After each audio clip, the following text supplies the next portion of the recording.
morning. It's Miss Cherelle from the Parish and Branch Library bringing you this week's Creation Station to go. This week we are making yarn art. These picture frames that I have behind me you'll be able to create. I got the idea from this mini artist series. This one is yarn art, but they have so many others in the series. We are going to be making an idea that I took from this flower, fluffy flower, which is going to be this little puffball we can make to decorate things, and this frame. Those were published by the Windmill Books Publishing Group.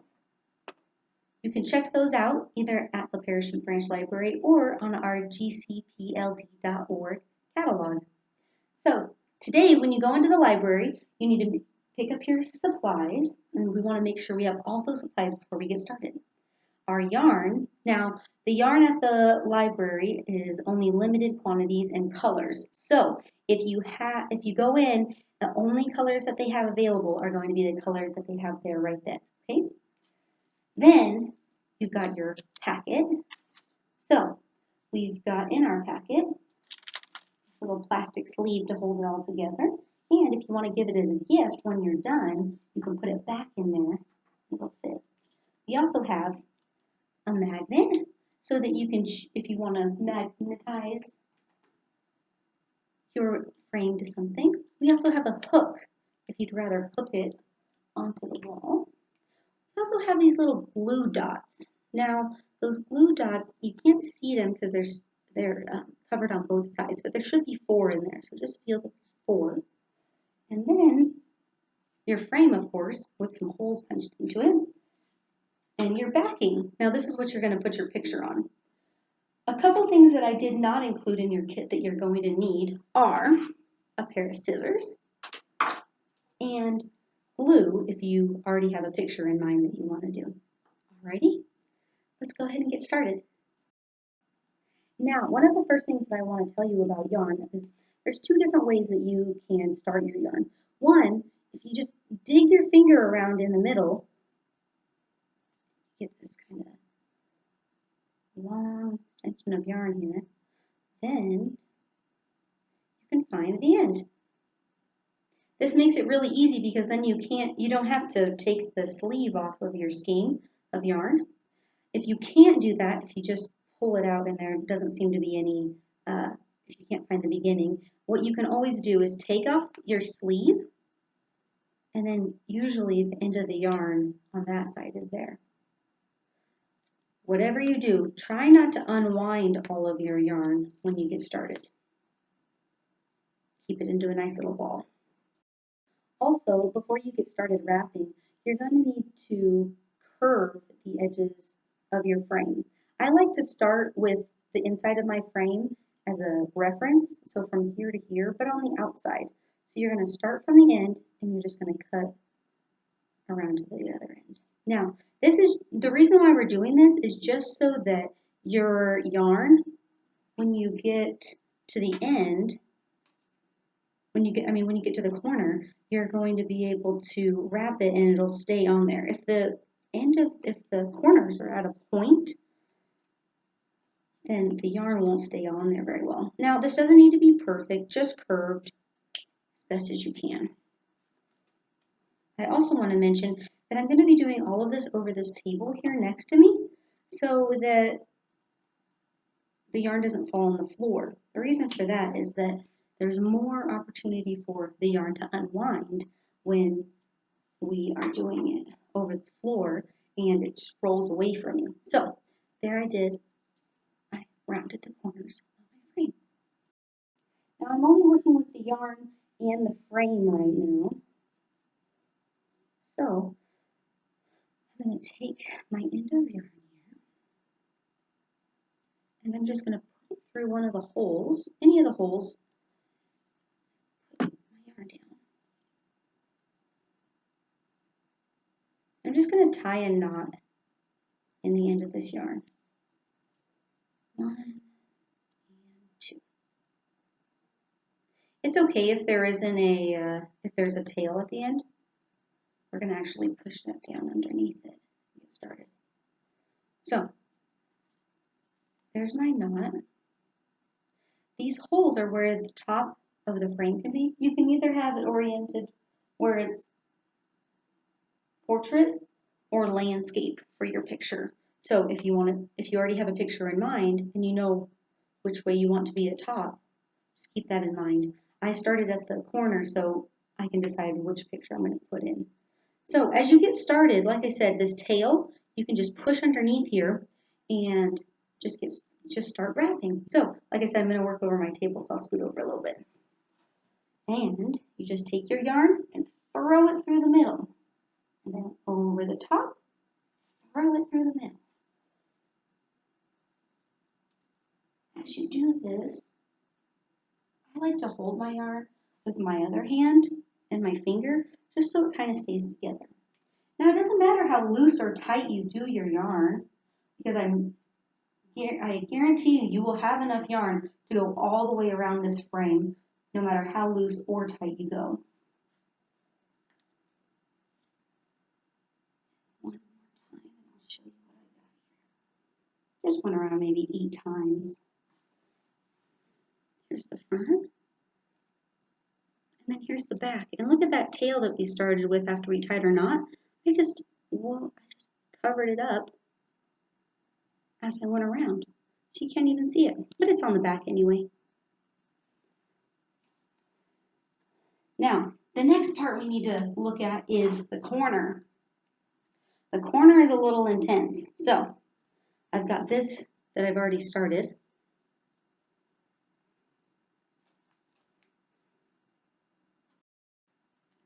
So once you get to the corner as you're wrapping, what I said in your instructions is you want to make an L with your yarn. Now, this is a little bit difficult if you're not watching me do it. So once you get to the corner here, we're going to make an L like this, but in the corner. So we're going to go around through the middle. And then to make your L, you go up. See how I did that? So I went down and up. So we're going to make this L, and we're just going to keep making it smaller and smaller and smaller until we get to that corner, okay? So I'm going to try to turn my body so I can wrap this, and you can watch me do it, okay? So,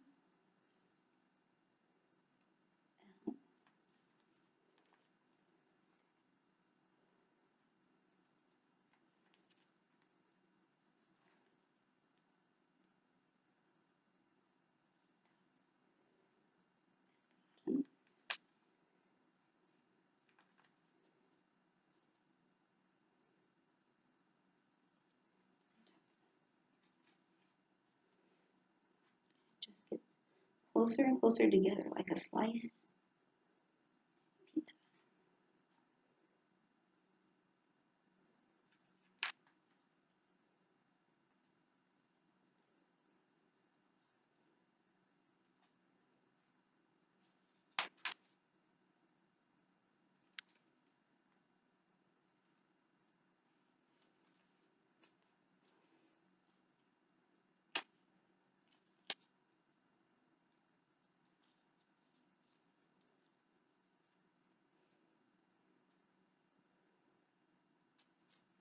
See your progress. See, my L is just getting closer and closer together. It doesn't have to be perfect. And like I said, you're going to have plenty of yarn by the end. So if you have to go back around after you've covered your home frame, that is okay.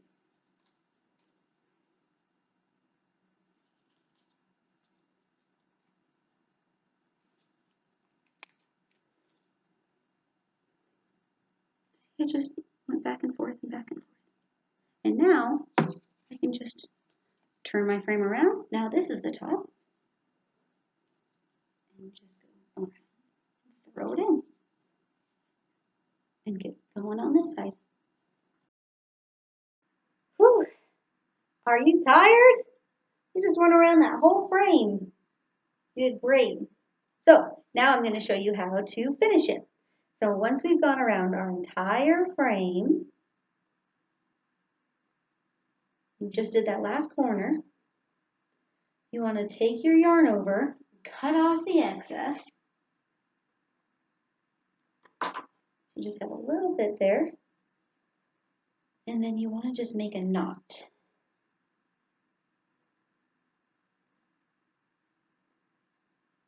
I would say do maybe 2 knots in the same spot. 1,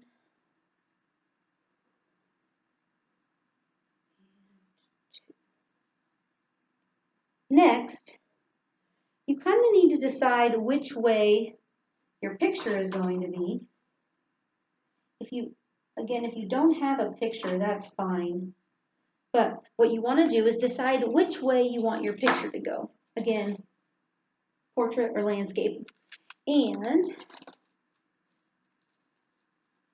you can go ahead and glue it on your back. I did it with just a glue stick and then glued it on my backing. Since this one is landscape, I'm going to take my frame and find where the holes are here at the top. And I'm going to measure out about 1 foot of yarn. And I'm going to tie it into those holes. So find one.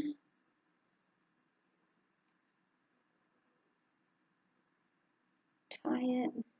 Again, I would say like a double knot in there. 1, 2. And because you're using yarn that's the same color, it pretty much blends in. So see, you have that little tail, but you can just move it around to the back. Just hide it in, and then you can cut it off. And do it to the other side.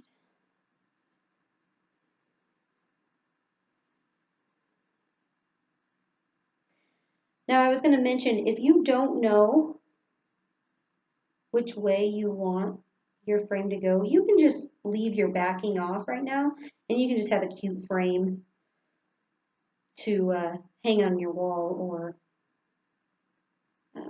magnetize. You don't need to put a picture in there yet, but I would say just keep your frame blank. Don't glue the backing to it yet. See, there's my second. Now, if this is way too long for you, you can just tie a little knot like you would at the end of a balloon up at the top.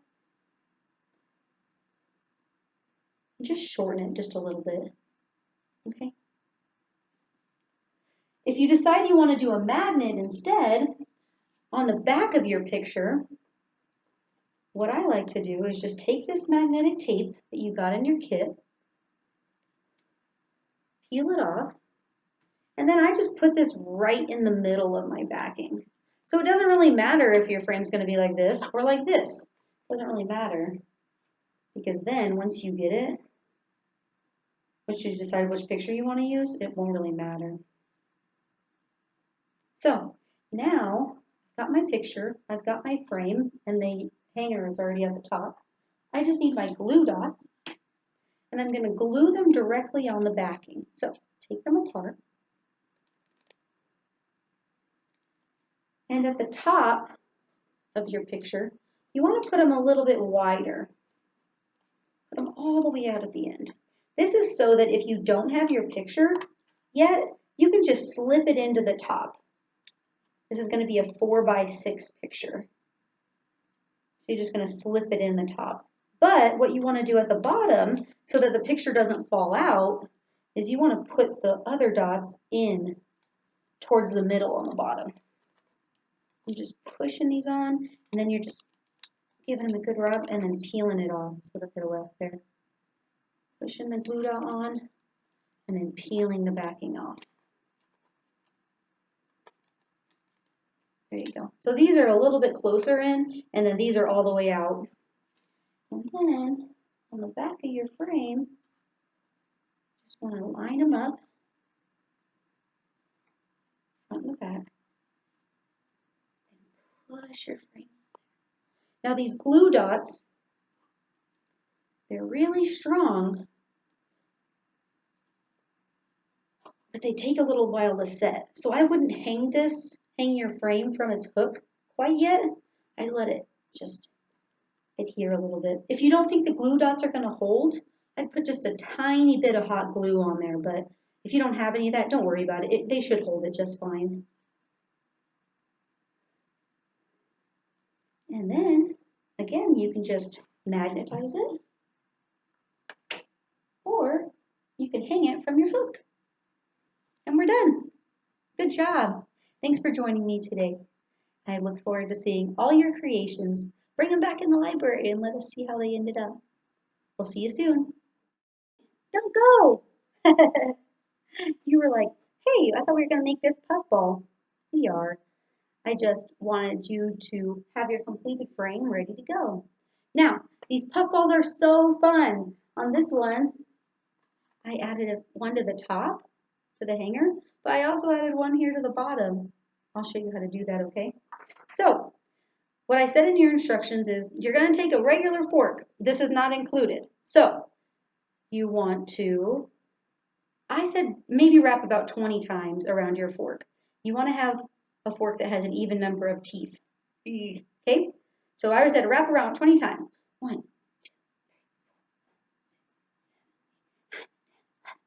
3, 4, 5, 6, 7, 8, 9, 10, 11, 12, 13, 14, 15, 16, 17, 18, 19, 20. See? Okay. And then you want to cut off the yarn. So we've got the yarn on there. And then you're going to cut about a 3 or 4 inch long piece of yarn. And you want to feed it through the teeth. That's why you want to have an even number of teeth. So you want to go through the teeth here. And then when you fit it through the middle, you want to make a knot right there. So tie a knot.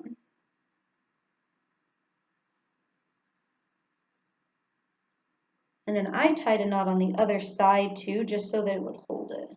So go through the other way and tie a knot again.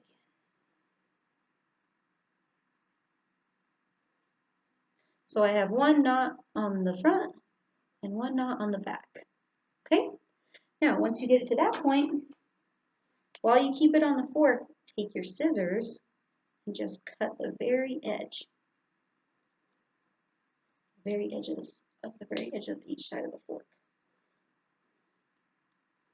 If you want to push it off a little bit, so it's a little bit easier to cut, you can kind of push it off as you're cutting.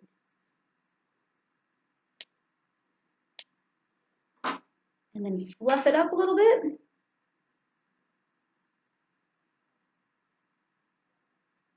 Cut off the extra strands. Fluff it. You're all set. This is the part that you cut around the middle. And this is what I used to just tie around the holder of the frame. And then I cut off the extras. Ta-da! All there is to it. So all the extra yarn you have from your frame, you can make a little puffball. See you later. Bye for real this time.